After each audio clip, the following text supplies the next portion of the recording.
surprisingly, we are all in agreement this episode. And it's not about a small topic either. It was weird. We talked about the coming takeover of digital wallets to every home, and Microsoft is hopping on the wagon. We didn't talk at all about the article. We just kind of went off on our own thing. Also, quick shout out to our subscribers. We appreciate you. Thank you so much. If you're not subscribed and you're watching, subscribe. Just hit that little guy. Just hit, bang. Doink. All you have to do. Anyway, that's it. Not so critical update.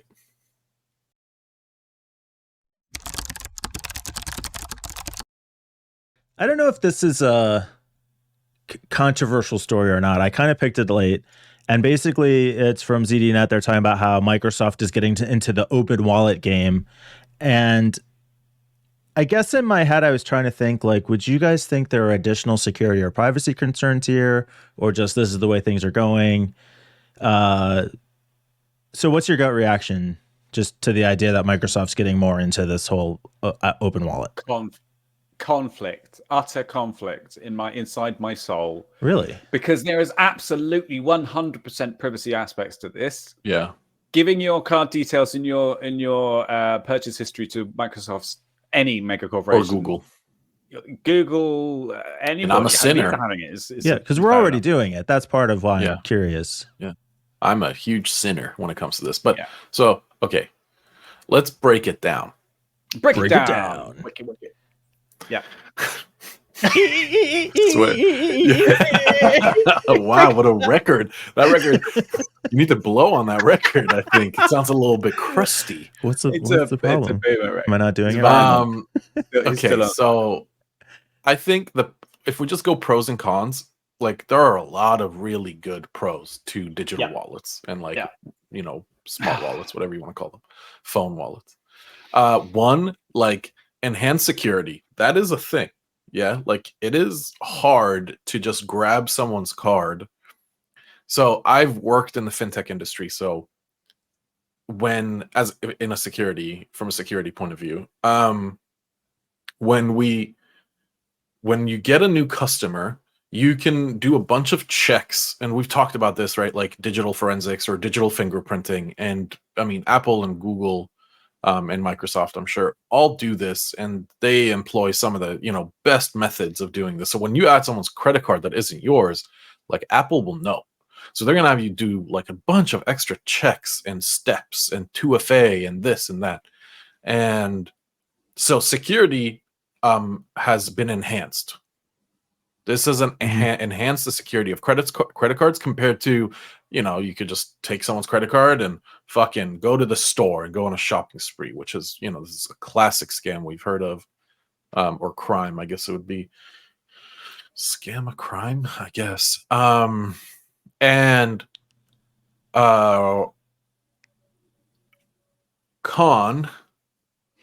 you are now not only giving your purchasing data to the credit card company and to Visa or MasterCard, but you're also now giving it to Google or Apple or Microsoft. Con. Because now when you go to fucking Dick's Sporting Goods or whatever and you buy a fishing hat, Google knows that about you now. You buy a fishing hat at Dick's Sporting Goods. You love fishing and Dick's. You like Dick. Good. So the sporting goods part. Is it worse though? Right. Because I mean, we get breaches from credit card companies all the time. So how could you be any less safe? There's pros and cons. I think John's right, but it goes. You can take it back through like cash. So in the article it talks about how OpenWallet want physical cards to go the way of. I genuinely was about to pick up an actual card and wave it around, and I thought that's probably not a good idea to do on YouTube. Hold it right up to the camera. So, yeah. Can you flip that over? It's all right. I only wrote my pin on one side, so I think I can get away with it. So it's how credit and debit cards have kind of replaced checkbooks. And they want the same thing to happen with electronic wallets to replace cards, physical cards. And to be honest, So a couple of years ago, right? I had never used my phone to pay for anything before. I never used Google Pay or Apple Wallet or whatever it's called, Apple Pay. And I saw people do it, and I was I felt a bit old, and I was like, oh, how does that all work? And then I finally set up my phone to be able to do it. And now I don't know how I ever did it any other way. Yeah. I genuinely Wow. I've got all my cards set up there. I don't want to carry any bits of plastic with me. It's so convenient. You just tap and boop. That's it. It's really easy to actually just buy things. It's kind of scary. And it's And not, when we visited London, London's metro system is so actually ahead of the curve. It's crazy. So, Mike, in America, you would like buy a card, right? Or a ticket, right? to go on the subway, yeah. To go on the subway. But in the UK, you can get on a bus or the underground, and your payment method is the ticket. So you scan in and out, right? I scan in by like registering and purchasing, and then when I get off, I scan again, and it's like, okay, you rode for this distance. Here's your cost, and it'll charge you. And like that's your form of ticketing. And it's obviously a bit of a trust system, and they'll have like random not security. Really. It's not really a trust system. I mean, for the buses maybe, but the buses have always been a trust system in that you can hop on and off them without having to, a ticket. But like for everything else, there's barriers to get through. Right. And actually, when you use some buses, when you get on them, you have to go through the front door entrance where the bus driver is, and you either beep it or you show him a ticket, or show her a ticket. Sorry. The coolest thing about this is that you only get charged for the distance you go. You don't have to buy a travel card, which you might not use all of. You don't have to overpay for something and then not use your entire. It calculates how much you don't. It's just so useful. It was so, and then you take that, right? You take that system, which has probably been in place for a while now, and you add a Google Wallet or Apple Pay or whatever, and like all you need is your phone in life. Like you just need your phone. You don't need a wallet anymore. Yeah. I will say, it's so useful. I know. Sorry, Max wants to say something. Sorry, go on. Don't say let's get into it, because we're in it, right? It's just that it's not just the cards. They're also talking about driver's license. I use digital boarding pass when I go through our airport security. Same. Library cards are digitized. Like everything in your life could fit into this one device. I was going to ask though. So we've seen some efforts to manage like digital identity online. If your identity has to be digitized to get it on your phone, does that create a venue for authenticating online more easily? Definitely.